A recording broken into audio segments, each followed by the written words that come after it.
Esco Lawyers Show. I am so excited to have two amazing guests with me today, David Cly and Brennan Girdler.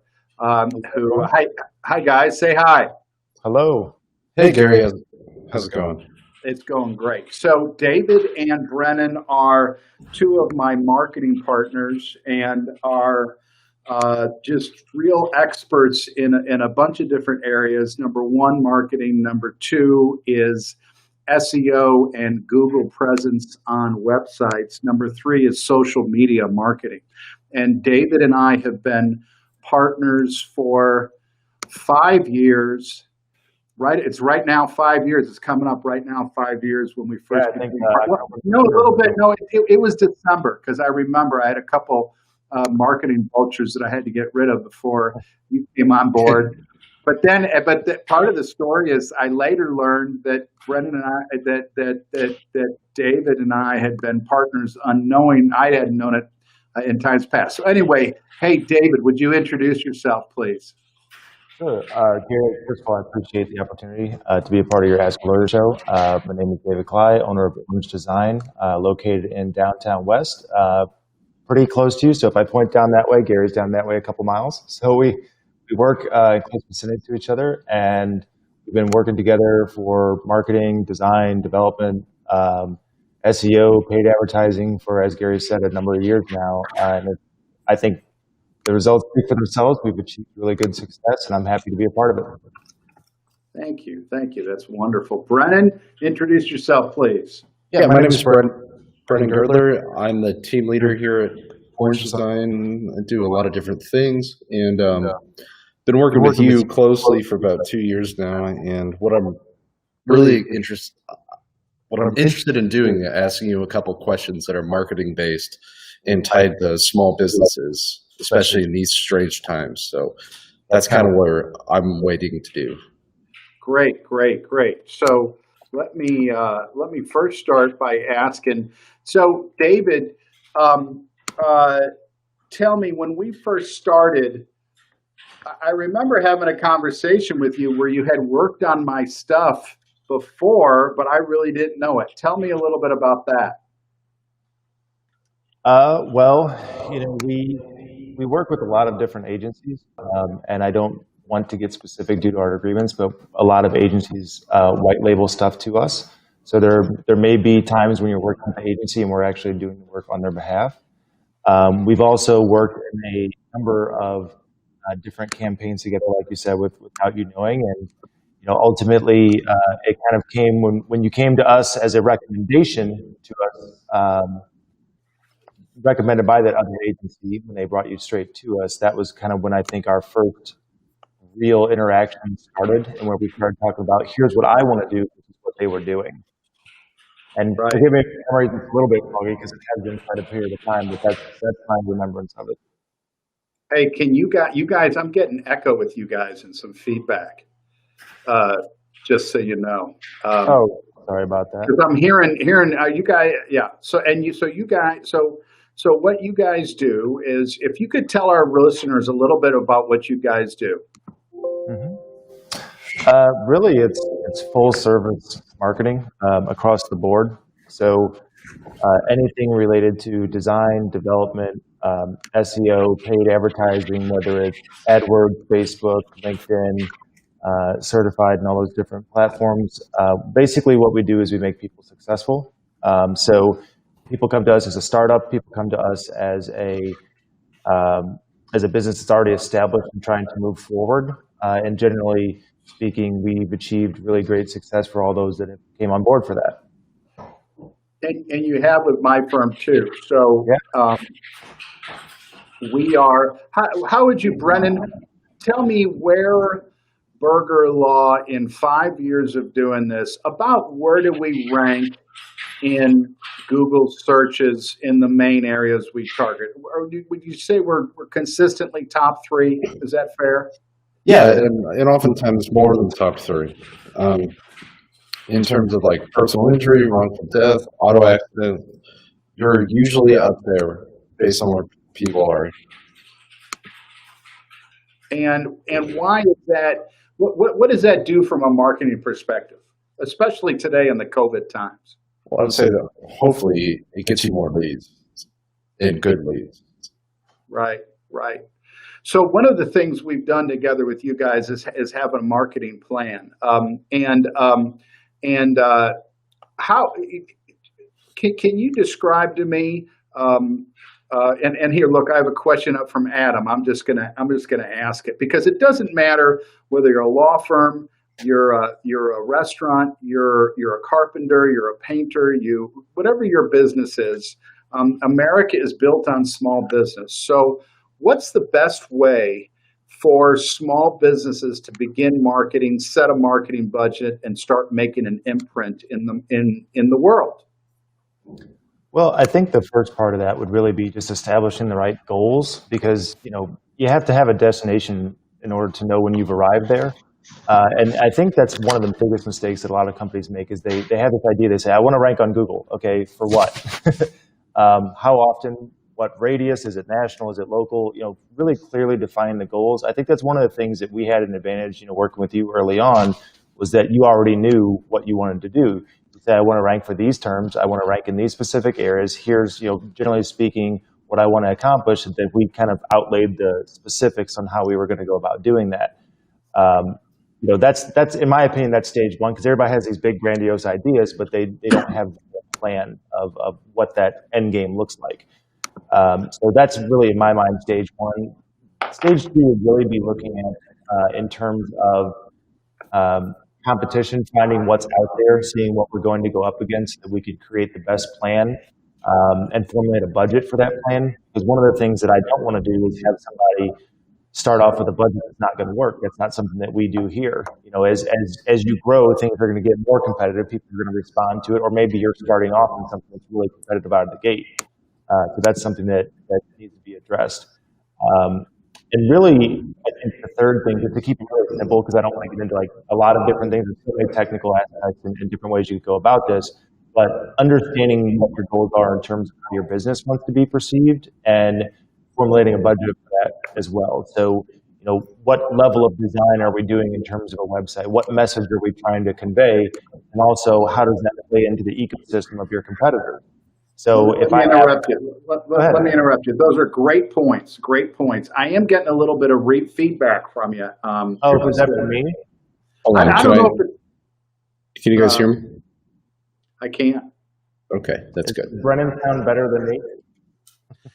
I don't know if it's whose connectivity is, we're all working from home, but so one of the things the first thing you do in marketing for all the businesses out there is what David said, you got to decide who your customer is. Who are you targeting? And a lot of times people throw money at it and they don't have a clear vision. So who's your ideal customer? Who are you speaking to? It's the same thing you do when you speak for a living, when you do things. Who are you talking to? And that helps hone your message and hones what you're doing. And then the second thing is, you're right, David. I'm just kind of following up on what you said. There's a difference in marketing. It depends on how competitive the area is. The personal injury lawyers is highly competitive. A lot of people throw a lot of money at it. People that have been there for years. Yeah. It's crazy. It's crazy. You look at all the we see that in other things, like we have TV, you have billboards, you have other things. So one of the things when I came to you is I knew my customer, I knew I was speaking to, I knew the areas I wanted to rank in, and I knew that I wanted to have a strong Google presence, and so we set out to do that. And the first thing you told me was, I'm going to get it done for you tomorrow, right? Yeah. I don't know exactly that.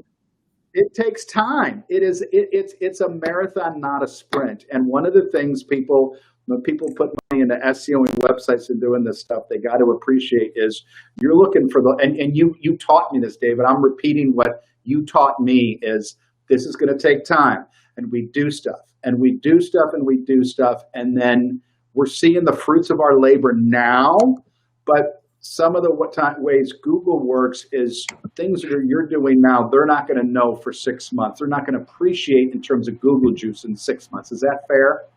That's absolutely fair. Yeah, can absolutely. You guys talk a little bit about that? Well, Google doesn't move as quickly as you like. Let's put it that way. We don't own Google. We don't control Google. Like you said, it's a marathon, not a sprint. So, and even though I think personally that your site is wonderful, Gary, Google's not going to think it's the most amazing site in the world. It's going to take time for it to pick all that stuff up. So like you said, even if we do something in month 1 or 2, we're not going to see that for 2 or 3 months at a time. Now, once that officially kicks in, yeah, you're going to be well on the road to success. But once we have the initial part of it taken care of, that's only going to build upon itself. And there's not just content. I mean, there's links, there's other profiles, there's backlinks that are created. That bot, Google's bot, is very busy. There's billions of websites out there, and they're trying to crawl them all to cache all the information to understand, weigh this site versus this site to see which one they should put there. And there's a lot of different factors that go into that. So absolutely, it's not an overnight success thing. I mean, a lot of people won't understand to achieve the level of success that you have. It takes, it can take years. Thankfully, due to everything that we put, in the basket and throughout there, it didn't take that long. I think it takes that long to be consistently high. You can always achieve different levels of success in different areas. And Gary, you did ask who our ideal service client would be, and that would be anyone who needs help. And is for our end, yeah. And for your end too, if you think about it, anybody that needs help. And I think that's an important thing to keep in mind, and to find the right relationship goes a really long way in the long run. I've got a question for you real quick, if that's all right. This is Ask a Lawyer after all. Yeah. Why aren't you on late night TV shows, commercials? Well, it's not that I'm better than that or anything, or I look down on it. I made a decision that with what I wanted to spend and I kind of don't want to be a TV lawyer, honestly. I mean, because I have to go up and pick juries, and when you pick juries, you want to have that credibility, and there is a certain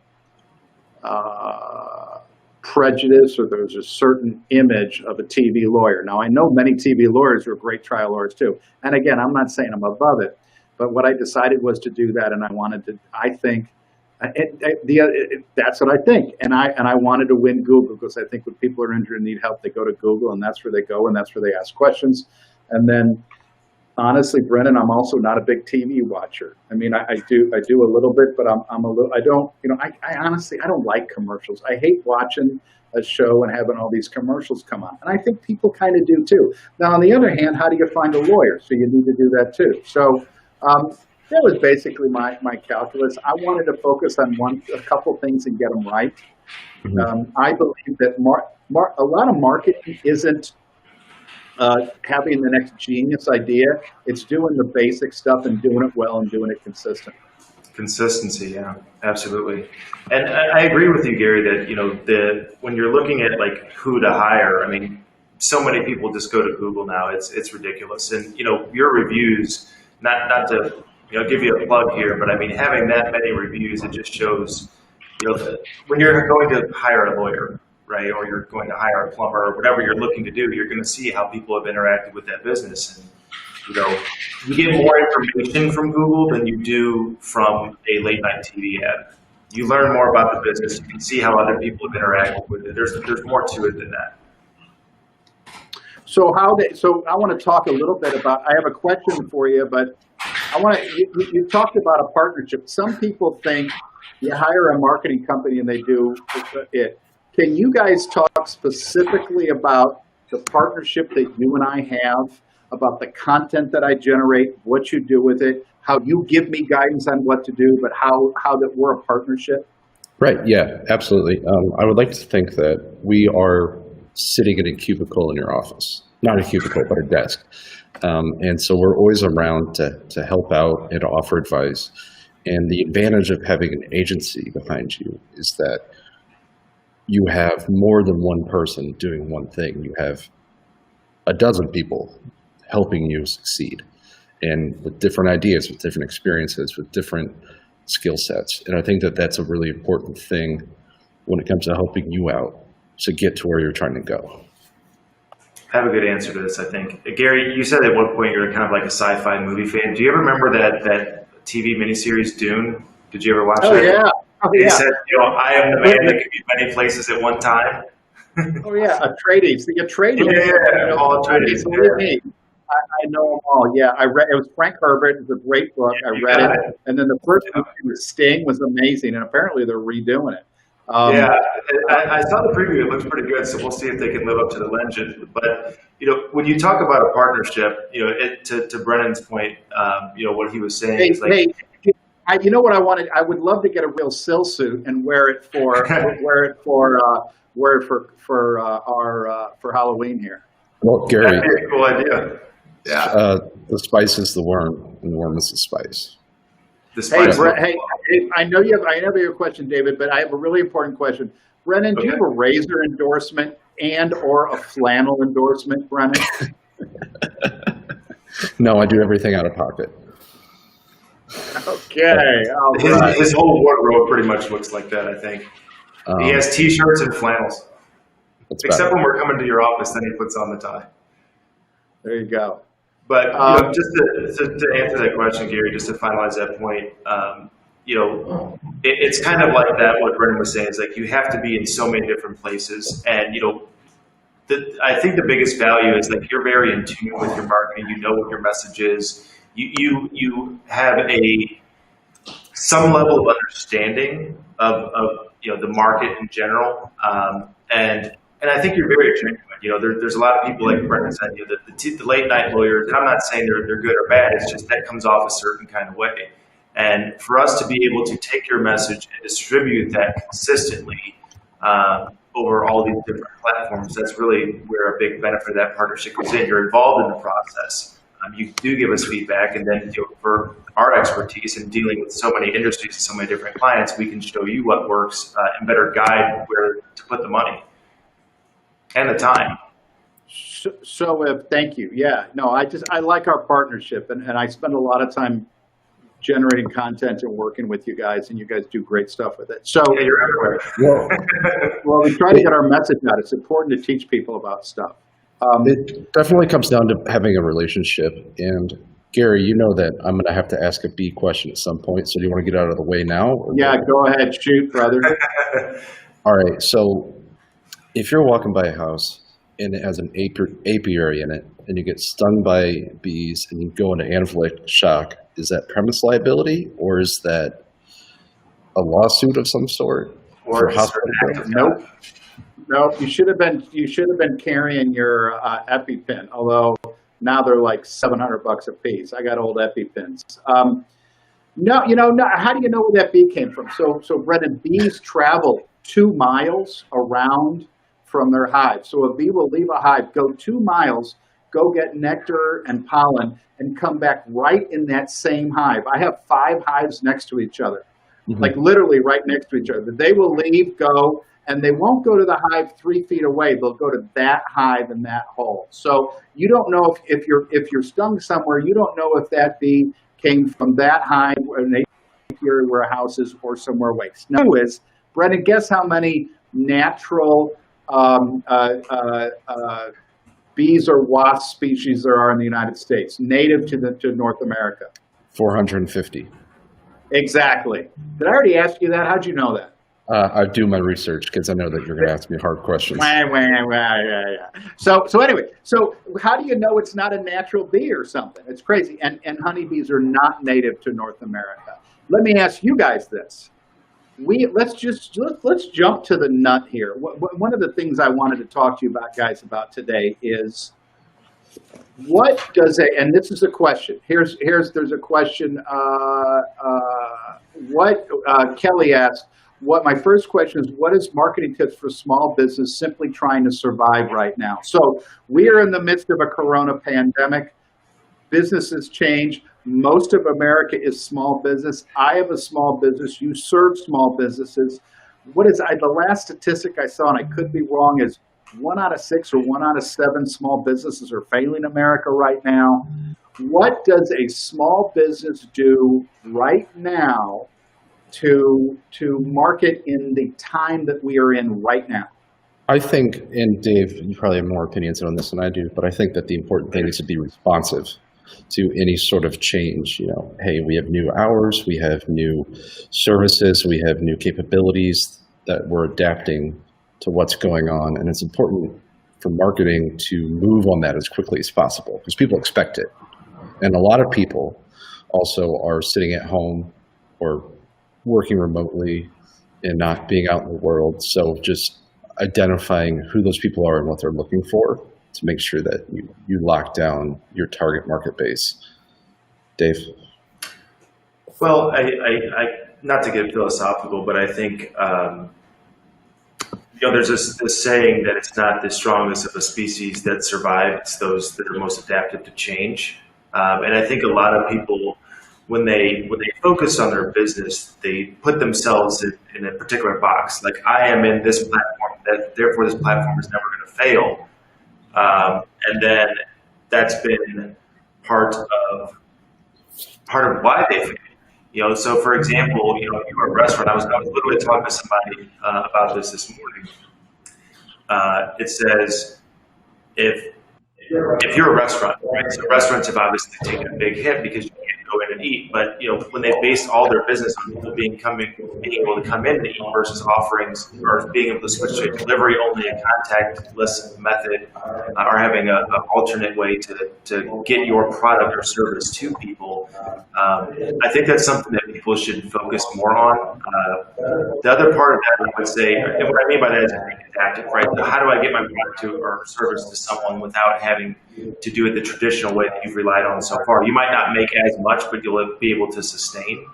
And then also looking at, where are people most likely going to spend their time during a pandemic? Well, if you're working from home, so if you're not advertising on mobile, or if you're not doing a lot of things that are mobile specific because they're going to be on their phones a lot more, that's something you can switch your strategy to. And Gary, we had talked about that too, and trying to figure out where is the best place to put certain ad spend, or what case types are going to be the most prevalent during this time. When people weren't driving as much, maybe it didn't make as much sense to advertise for car accident cases and things of that like, but general injury cases, those are always going to happen. Does it make sense?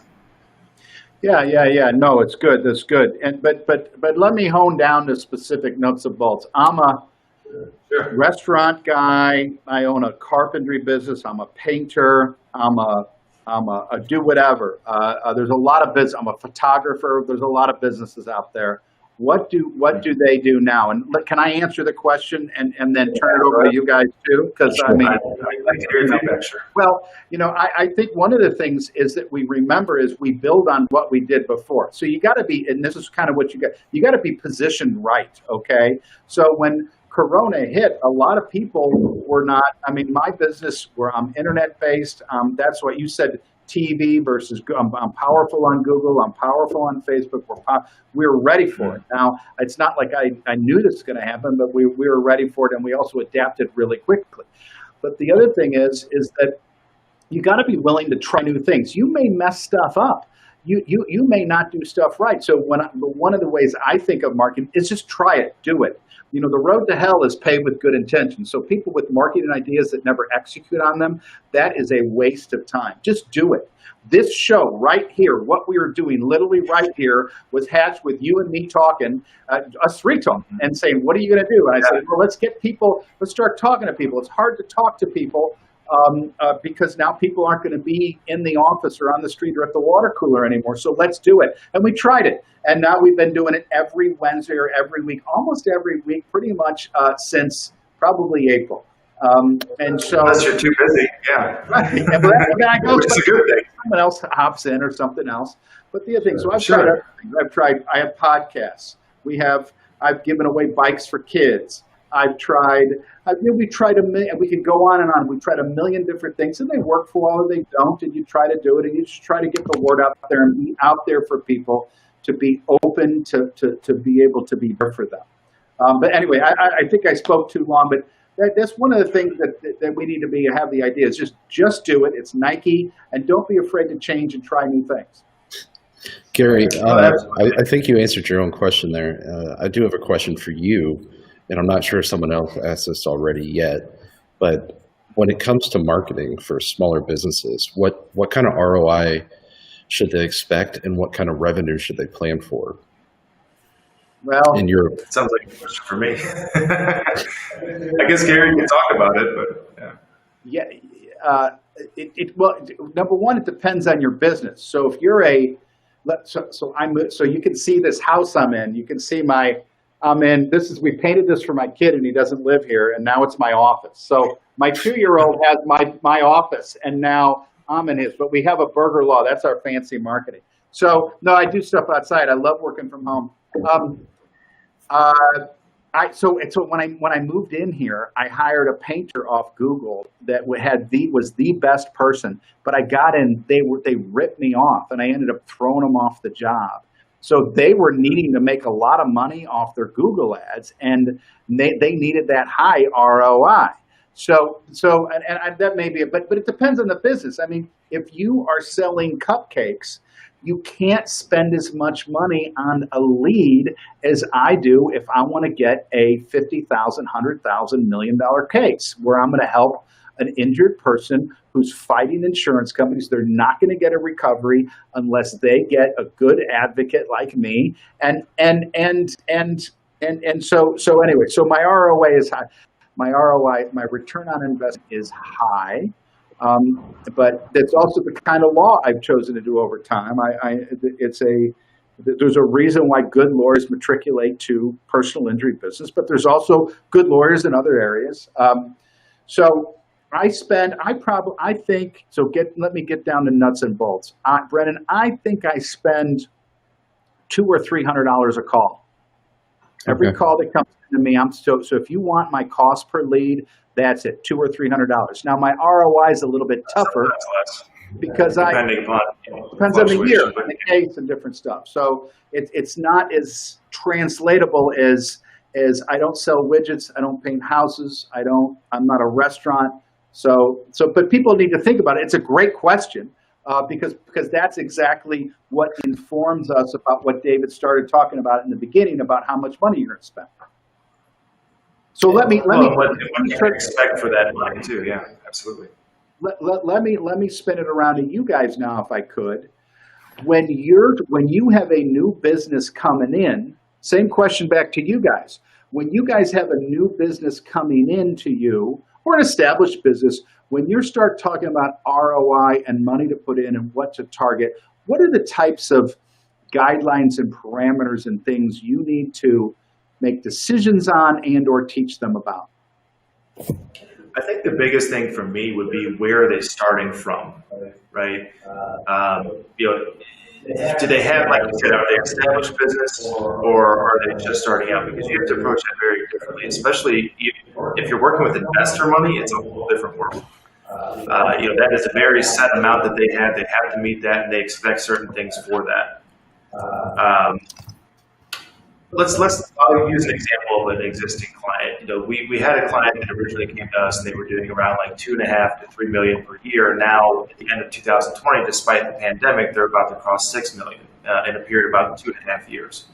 So they're going to be in a different position than someone else, because they've already, like when you first came with, they connected to bring it with other companies. They know what to expect a little bit. I mean, obviously working with us is much different. But they're going to be in a very different marketing position, dollars-wise, ad spend wise, and also familiarity with all the different platforms. So we would approach that differently. I would also look at, like you said, based upon the industry. How are certain people going to?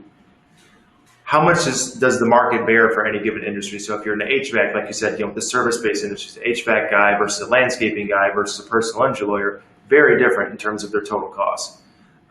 If we're looking at someone that's just starting off, I wouldn't say it's a drastically different approach, but you have to approach it from a different angle, is that they have to have that ROI. Not to say that we wouldn't approach the same for someone else, but this is literally going to make or break the business. Now, I would like to think, and the majority of the businesses that have came to us for things of that nature, they've budgeted for marketing, right? And I think that's a key phrase in what we're talking about. You have to budget for marketing. You can't, like you said, Gary, you can't expect something in month 1 or 2, and that's going to carry you for 3 or 4 years. It just doesn't work that way. And like you said, you're going to have to take risks. You're going to have to say, well, maybe Facebook is a good thing. Let's try it. Maybe, if you're B2B, maybe LinkedIn's going to be a better choice. Let's start with, and I've always preached this to you, Gary, let's start cheap, see how that works, make our revisions at the cheaper level, and then once we know it's working, bump it up. And those are things that can really be applied across the board. Really, I think the biggest thing between an established business and one that's just starting, you have more to work with. You have a higher budget. You have established branding. So having that established branding means we don't have to spend so much getting someone to look a certain way. And Gary, if you remember the very first version of your website versus where it's at now, it's completely worlds apart. Because you changed, the business changed, what customers, now that you've started to achieve more success, what they expected from you changed. And then no matter where they wanted to find you, it had to be consistent. So, and that's a difference, and I know I'm giving you a long answer, but that's one of the differences between your startup and your more established business. You have to look at different things, but you look at the same things differently. I'll leave it at that. Gary, if I could jump in here and ask you a question that's a little off topic, is that all right? I would expect nothing less. Of course. I was curious, how are mediations different or any sort of trials different using things like Zoom or Skype? Is that a problem? Do you think that's a consistent thing? Do you think that'll alter any sort of case result if you're on camera rather than in person? What are your thoughts on that? Well, it's a great question, and let me link it to what Dave was just saying. It's the same, just like it's the same principles. It's the same thing, but you're just doing it a little differently. It's the same basic lessons. Like Dave just said, I just typed it in the note. I don't know if you can see it. Efficacy before scaling. Make sure it works before you scale it. And Dave, we've talked about that, and we've tried it. Is this work? If this doesn't work, Gary, this works. I think it'll work, blah, blah, blah. And then you keep talking about it. It's the same thing like the same lessons now for marketing is, and I want to ask you guys this, how do you, are you going to spend your money putting 10 or 20 or 30 grand into a new website rebuild so that you can rank better a year from now? Or are you also going to spend money on PPC now or Facebook ads now? You probably need to do a little both, but that doesn't change. That calculus, that balance, that all the marketing doesn't change. So bringing it to answering your question, Brennan, it's the more plus the champ plus the même chose, which is French for the more things change, the more they stay the same. And if you think that I'm fancy and I know French, it's not. It's in a Rush song. It's in a Rush song on the back of 2112, which is my favorite rock band. Very sad to have to lose Neil Peart this year. The best drummer in the history of rock and roll. Things change. So we're in this medium now. We're doing it on video now. We're doing this, but I'm doing a CLE to a bunch of mediators put by this big mediation company next month, and I'm going to show them my tricks, what I do. So I make these documents. I make these Word documents about what the offers are, and I take good parts of depositions, or I take good parts of the last one I did. I took the defendant's doctor's report, which was great for me, and linked up all our medical, and even said my guy needed a future surgery. I took it, I put it on the document, I highlight, I put it in yellow, and then I share screen and I show it on the screen. So I share screen, I do different stuff. As much, and then, so I didn't know if you guys knew this. You're going to be shocked that lawyers have big egos. I know, hold on, I know, you're shocked. So the funny thing about so I literally talked to a lawyer yesterday who hasn't done a deposition since March, and she couldn't figure out how to do it and that kind of stuff. And I was like, or she or he, whoever it was, and I said, you should be doing these. Do them by Zoom. I share screen. I share documents. I record it on Zoom. You got to roll with the punches.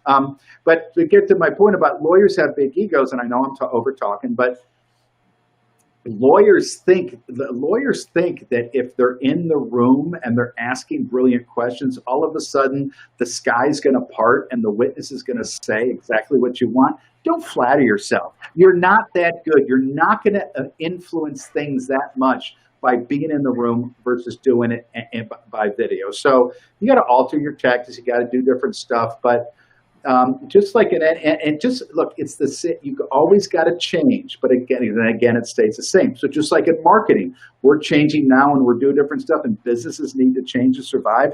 That's what Dave said before. It's not the strongest who survive; it's the most who change. And it's the same thing with being a trial lawyer. I tell my clients all the time that one of the things lawyers do is shit changes on us all the time.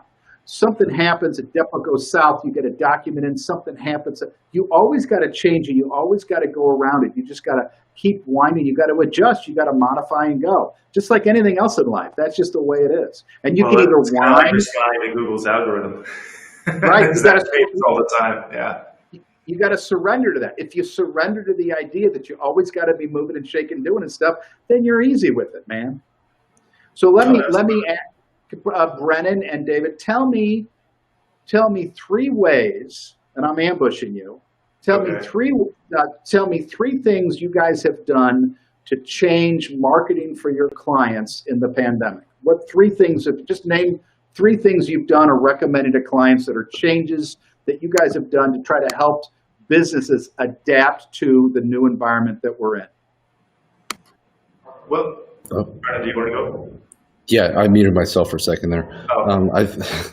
I think number 1 would be opening communication, even more so than we have in the past, and just being very transparent. And that's gone a long way with everybody that we work with, yourself included. I mean, how many times did we jump on a Zoom meeting in my bedroom? That sounded bad. You know what I'm talking about. Well, what Brennan's talking about is, because we can't have these sit-down meetings, making sure that our reports are more consistent, that we're more transparent in the efforts. Because, Gary, you remember, like in years past, we would have our, quarterly or annual or every 6-month meeting. We'd come in, I'd show you everything. Now it's a bit more difficult to do that. I mean, we still could do it, but I'm going to have to walk across the room with a mask on and slide you a piece of paper. It's very different. So, making sure that people are aware of what we're doing and the value in that, and also, not that we didn't do this before, but just taking a really, big microscope and just saying, like, what is working for this person? Because I know that they are relying on us to carry them through this. So transparency reports, making sure that we're on top of every single, whether it be a trend or whether it's a modification, or being aware of all the different efforts that they have down to a very finite point, so that we can be agile, so that we can make adjustments to keep things going. I would say, I guess, I don't know if that counts as 2 of your 3. I don't really know if there's significantly a third, because, I think when you have I have it. Yeah. Oh, I was just going to say, if you want to volunteer, but I mean, for me personally, I think that the better a plan that you have going into something, that you don't have to deviate as much. Even if you have to adjust things, you don't have to drastically change them. Like what we're doing now is an evolution of when you were doing videos and sending them to us versus now we just do them live and then we take those and distribute those. It's the same but different, if that makes sense. Well, that was going to be the thing I was going to. The thing that I've seen you guys do is step up your video game. Not that you didn't have it before, because we had done videos before. We've done videos. We did some radio talk show type of style stuff, and we had success with that. But the idea of doing a show like this, a Facebook Live show, I know you guys have invested in equipment to get better audio, better video, that kind of stuff. So I think I have seen you guys step up your video production game to assist you with that. Well, let me ask you. Go ahead, Gary. Go ahead. No, go ahead, David. Well, I was just going to say that I don't know that that's necessarily a reaction to COVID, and more so it's a reaction to how people consume media, if that makes sense. More people now are tuning into YouTube or looking at Facebook. They're on all these different platforms. I mean, and to what Brennan was talking about earlier, and Gary, what I think you also alluded to, is that you just don't watch TV. People are busier now. They're trying to. They don't have as much time to consume media, so that the way and the places that they consume it is different. So therefore, it wasn't necessarily. I mean, there was a side benefit that when COVID happened, we kind of already had these things set up, but it was following a trend before COVID really became a very large concern in so many people's lives. We just saw that coming. It was lots more people are on YouTube. People are starting up channels. And some of the equipment is expensive, but you don't always need to have some $20,000 setup just to produce videos. I mean, Gary, you had said it. It's as we say about our partnership, things I've learned from you. It's don't let perfection get in the way of progress. That's something that you taught me. It's like, let's move forward, and make sure, because admittedly, and we've learned this just with buying new equipment. Sometimes you get the new equipment, you have to learn how to use it. And if you haven't built up to that, you're like, what am I doing now? So absolutely, don't let perfect be the enemy of good. That's right. Yeah. That's another way to say the same thing. Is it time for me to ask you a question? Or are you guys going to ask me? Where are we going now? Because I got one for you. It's up to you, Brendan. Do you want to go ahead? Yeah. If I steal a car and get in a wreck, do I have a personal injury claim? Did you crash the car yourself? I didn't say I crashed it. I just said if I stole a car and got in a wreck. Were you wearing bad flannel? No, I was wearing the best flannel available. He was wearing his lumberjack flannel. Yeah. It's a hypothetical, of course. Yeah. Look, if you're a criminal, yeah, if you're a criminal, I'm not going to take your case. Yeah. It's absolutely. So I literally have. I've had cases where I find out the guy's drinking and driving and stuff. I will terminate the client. I literally have a case that I settled today, finally, after the client was going to take the settlement, not take the settlement, will take the settlement. And I sent you guys an email about it earlier today. I remember seeing and that client is not happy with me, even though I did a great job for him and got him a policy limit. It's not confidential. I got him a $100,000 settlement, and they weren't going to pay it. But I know the other lawyers in there, and I know I'll go try the case. And you know what no one knew about that case, and I didn't tell the other side, is that the reason why nothing happened in the case for almost a year is because the client was in jail. He was in jail on another charge for a year, and then he came out of the poking, and I settled it. If the other side would have known that, they would not have settled that case. But that release is signed and done. So that answers your question. Let me ask you guys I have two questions for you. Yeah. One I put up already. And it's one of those no good deed goes unpunished. I hope he's happy. I really hope it's a great recovery. He put a lot of money in your pocket, move on with his life. When COVID first hit, one of the things that was on the chopping block for some small businesses was their marketing departments. This question comes from Kelly. Mm-hmm. Internal or outsourced. What do you say to people who did that? Well, we definitely, early on, like March, April, there was several service-based industries and businesses that would go on pause or just be scared and say, hold on a second, let's rethink what we're doing, because they didn't, everyone was very unaware of what the future was going to look like. And then things settled down a little bit. What was the actual question? What do you think about people who stop pausing marketing? Yeah, pausing marketing, stop spending. Well, we actually had some people do that, and again, I don't judge them. I mean, they're the owners of their own business. It's not my call, and I don't have any self-interest if they choose to pause. They're going to know their financial situation better than I do. They're going to be able to make those decisions, and if that's what they have to do, then that's what they have to do. But I mean, when your business is at its most dire and you need clients the most, that's when you need visibility the most, right? That's when you need to create some type of campaign that showcases, hey, we're still doing this. I mean, how many times did you go to a restaurant site or even Google, when Google Maps adapted to it, they had whether dine-in only, if they had delivery or not. That was the time when they should have, not necessarily doubled down, because I don't think that would have been a wise decision, but, look at their overall marketing and understand specifically what is going to give them the most success. For the people that did not pause, they weathered the storm just fine, and they're actually doing better than even before COVID hit now. As everything begins to pick back up, as we learn more about, what the dangers of COVID are. I don't know that anybody could have, ask anybody back in December of 19 what 2020 was going to be like. I mean, nobody would have expected all this. It's just been really tough. And I think that, that as a business owner, you have some built-in resolve, you have some built-in resilience to things. because it is tough. Gary, you own your own firm and everything. You understand that and I own this business, and you have to really have that built-in resilience. And for when people react to, COVID, to say I'm pausing all marketing and stopping all marketing, that's not.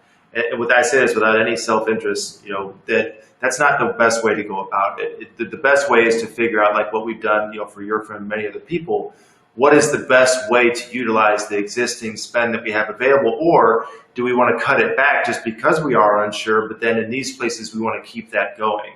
And my opinion on that, is that the people that, well, I have my factual opinion on it, if there is such a thing. Let me say this. The facts are that the people that paused are in a much worse situation now for their business than the ones that did not. When you look at how many visits they get now, the ROI, the amount of leads, because they weathered the storm. Basically, let's say if I have, 10 clients that paused and I had 40 that didn't, those 40 that didn't have 6 months of marketing, and now the other ones have to catch up to. Does that make sense? So we were doing things the entire time. I've got hundreds of pages. I've got God knows how many links. I've got God knows how many leads. And when they get those leads, they're going to close those leads and they're going to reinvest more into their marketing. So now they're not just in terms of the organic benefits, but they're way ahead in terms of advertising dollars when they set their budgets for 2021. I don't agree with people doing that again, but that's not my call to make. What we learned from that, I don't know that we necessarily learned anything other than what I just described. There's an idea of retrenchment and financially as a business owner. That's fine. What the thing I did was, and you guys know this, is I did not change my SEO and what I was doing. What I did do was I changed some of my PPC and my paid marketing because no one was driving it. Right. And so there's a difference between there's smart retrenchment and smart spending versus just knee-jerk reaction. But also, it's a scary time, so you kind of don't know what's happened. So it's a new deal. So, but I hear you. You make great points. Well, and Gary, my statement that I always say is like, our SEO is like the organic version of AdWords. It's going to cost more. It's going to take longer. But ultimately, no one should be beholden to one of these paid platforms. I mean, do you want to pay for your industry? And I'm not going to say publicly what we bid, but if for everybody out there that wants to bid, $100 to click on something, I don't, and I don't not only as your marketer, and I'm sure that you don't. So if there's any way that we can get leads from places that are less expensive, it's not about always cutting back. It's about where we're putting funds and what is the most appropriate place, whether it's a long term or a short term focus. AdWords and paid traffic, all that stuff is great, but ultimately, it's like a light switch. I don't think you get the lasting benefit out of paid that you do from organic. And I think people perceive it differently. I mean, how many ads do you skip past? I'm not to say that everybody does that, but I think there's a different view of a company when their organic presence and their visual presence are both very strong. So, Brennan, go ahead. I was just going to say, it's like driving down the highway and you see a billboard for Chuck's Diner, and you're like, oh, look, Chuck's Diner. Doesn't mean you're going to go there on exit 23. But if you search for great food places near me, that's probably a more reliable suggestion. Brennan, because you've asked me a couple bad questions, I put up the next question. I put up the next question for you to ask me on the screen. Sure. Well, Gary, have you ever had a bad experience with a marketing firm or an advertising agency, and what happened? How did you come out of that? How did you transform from a caterpillar to butterfly? Yeah, I have. Look, I've been doing this for 28 years. October 9th was I looked on my law license. I was sworn on October 9th in 1992. So, and my prior firm, we threw money at, we more threw money at advertising. I bought big Yellow Pages ads. It was hard to figure out the ROI. I had what I affectionately called, or not affectionately called, marketing vultures around me, coming to me, over-promising and underperforming. And I had, they'd say this, that, or the other thing. To agree with you, Brennan, the thing that I hate now is when people talk about impressions. Like, hey, we got this impressions. Like, yeah, but no one clicked through. That doesn't mean anything. So it's just like driving by a billboard on a highway. You're never going to go there. So I had So I've had bad experiences of big companies over-promising and underperforming. They have their place in the system. I get it. But what I do, when I started my own firm, I was forced, I didn't have anybody to blame but myself. It forced me to be more accountable to myself. I read marketing books. I educated myself. I'm an educated I'm an educated consumer of marketing services now. I was not before. And I learned to look underneath the hood. I learned to look, for Chuck's Diner, I look to see what's behind in the buffet. How do they make the food? And I see, you guys know this. I mean, literally, David, I was writing content. I was putting it on WordPress. You were editing it and doing it. I wrote the first 100 pages and this or that. And we're like, oh, shit, we got to deal with this guy. But I backed off. But so now I do it, and I'm a partner with you, and I listen to you, and you look to me. So, and I see the results all the time. Your results, your results are amazing. I mean, we started this 5 years ago, and we're beating everybody, which is great. And it's a good partnership. So I learned to not just throw money at marketing, no matter what it is. What are you getting? What's your ROI? Ask the questions. I can't tell you so many meetings I was with, and they show me graphs or impressions and talk about words. And I'm like, listen, I'm a smart guy. I don't know what you guys are saying, but I kind of don't want to say it because, right. And sometimes, but and the other thing is, there's not, this ain't a one-horse town anymore. There's other good companies where you can go to and get real good marketing advice. So that's my answer to that question. Sure. Well, and as I've explained this to a lot of people, and Gary, we've talked about it too, is, when you get to the higher end tier, it ultimately it's not an individual versus individual. You basically have one marketing company versus another marketing company. And one of the biggest problems that I've said this for years is, how can you promise something that you can't do for yourself, right? So when you have these companies out here making these big claims, it's like, oh, well, we can get you number 1 or number 2 or number 3 on Google, and we'll get you here and we'll get you there, and you're going to get all these leads. Well, why aren't you doing that? And I think that a lot of people should look a bit more closely at that. And I'm not trying to be a braggart. We don't practice that here. Like you've said, we speak softly and carry a big stick. But I think that's something to really look at when you're choosing your marketing company is, have they been able to do the same thing for themselves? And obviously they're going to be the most important to themselves. Why wouldn't they do their own stuff first? And if they can't do it for themselves, how can they do that for you? Do they even have the experience to back up all the things that they're saying? And Gary, I think I've seen more bad marketing companies than you ever have, because it's literally every single person that comes to me has one that works for them right now.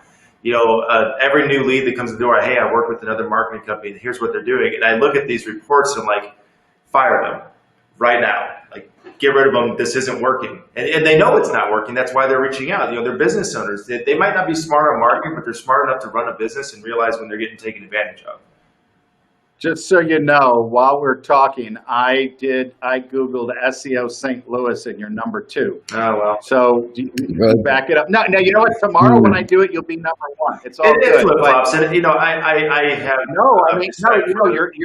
you're in the 3-pack, and you're right. And as we've talked about, I think we're number 1 at maps, though. We're number 1 in maps. I'm sure you are. No, you are. I see it. You are number 1 in maps, and after you get anyway, you're right there. So, you guys back it up. That's a really good point that you make. Google your marketing company and see how they're doing.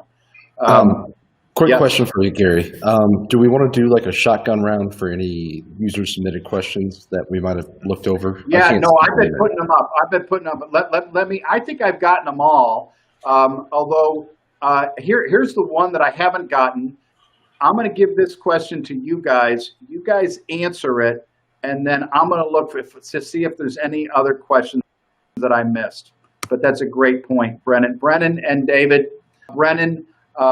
Girdler and David Cly of Orange Design and Web Design and Company. Kelly asks, taking what we learned from the first quarantine lockdown, do you have any tips for small businesses, specifically when everything shuts down again sometime during this winter? Yes, don't give up. And again, I say that without any self-interest, because the fact is that regardless, and I know the world's very divided right now. Regardless of who gets elected, it's not going to remain shut down forever. Eventually, this COVID thing is going to come to pass. People have a hard time realizing that this is not going to last forever. It may last for a bit longer. I don't think anybody can predict that, but you have to weather the storm. You have to make sure that you're making the best decisions for your business. And like I said earlier, if you need to pause marketing funds to keep your company and your employees, your company afloat and your employees employed, then you need to do that. But if you don't have any visibility, if people aren't aware that you still exist, if you're not adapting to all the different things that Facebook and Google, as they change things, a lot of people weren't even aware that you could do like the dine-in or walk-in option. They don't manage their Google My Business or Google Maps profiles or Facebook stuff. They don't even react to that. They're not aware of it because they're not doing it every single day. I mean, Gary, I'm not trying to put you on the spot, but when's the last time you've had to log into your Google Maps profile? Never, because we do all the time, right? So, that's one of the things that just people shouldn't give up on it. This is going to come to pass. I have no experience to be able to tell anybody when it's going to, but if it comes to pass that they lock things down, be smart about where you're putting your money, realize what your goals are when we come out of that lockdown, and put your focus strictly on that. Don't focus on the lockdown so much itself. I think I would like to chime in here for a second, and I think that the reason that your agency, your firm, and our agency work so well together is because we're on the same page when it comes to surrounding ourselves with good people. And results. Our goals are the same. It's let's get it done. Let's have good people who know what they're doing, and if you have good people, you can survive. If you crash a plane in the Andes and you're in a cannibalism scenario, it's like you don't want to kill anybody. You want everyone to last. So, and I think that's where both of our teams are, and I think that's really cool. Yeah, we have. I'm blessed to have a great team around me, and I know most of your team, and they're all fantastic. They're good people. Good people. Shout out to Rodney, Casey, and Tiffany, and all the other people we work with there. No, Jennifer. And Brennan, Jennifer, can you believe she's buying a house with your brother? Yeah, I need to talk to him about that. Yeah, well, yeah. When you talk to him, mention. So I have there's a couple other questions. I got a great question from a poor gentleman, Clarence Grant, who has a legal issue about a legal claim. Clarence, rather than analyzing your case on the spot in this show, call me at 314-542-2222. Email me at gary@burgerlaw.com. We got a caption up here for info@burgerlaw.com. Email us there, and I'll answer your question for free. There was another call from Mr. Ivers. Michael, I think I've seen your emails. If you've emailed me two different things, I will respond to that. I made a note myself. That's the only real outstanding questions. Any predictions, gentlemen, for the last two? Anything to look out for more specific in the last 2 months of this year? An asteroid impact. I don't think that's going to happen. I don't really have any predictions. I think that, this is something I think I've learned and that most people should learn. Again, going back to that whole divided issue, and Gary, you actually did that, when you had one of your past Ask a Lawyer videos when you were debating someone that didn't have the same views as you, one of your good friends. Just remember we're all people, and not to hate, and not to, especially since we're talking about business decisions, don't base business decisions on people that have different views than you. I guess I'll leave it with, just be the person that you want to see in the world, run your business, just to where it's always consistently good. Things are going to happen that are outside of everybody's control. And in terms of marketing, for my space in that, I don't think that there's anything significantly different that anyone would need to do. If you have something that's working, then keep doing that. Invest more into that, and never lose sight of where the end goal is. Well, that's my philosophical answer. To echo. All right, sorry, Brennan, go ahead. Oh no, it's way off track. So to echo what you were saying, David, is I hope that too, that a month from now, with an election behind us and Thanksgiving coming up, that people can, and the holidays, which is a time I love with my family, that I hope people can focus on what unites us rather than what divides us, and can focus on gratitude and what we give thanks for, and to celebrate our lives and what we have. We get, whether it's the COVID, it's a stressful time, man. It's a stressful time for everybody. And the political season and some of the other stuff, I don't want to get into it. It doesn't help in a pandemic. But hopefully people can get beyond that, relax, and focus on having gratitude. And the more you give, the more you get. And I think that tends to help people. So, sure, yeah, it's definitely been tough. I mean, every way that somebody could be hit, health, financially, family, closeness, friends. I mean, it was all affected in just this past year, and that's why to say it right back to you, Gary. I think you're right. People just need to focus on their relationships, their family. Continue to be strong in terms of the business. We had some questions that were like, what if things change? I don't really think you should be aware of it and you should react to it as necessary, but you shouldn't fear it. I don't think that fear is whether your fears are political or health or financial, you shouldn't let it control you, nor any decisions for yourself or the business.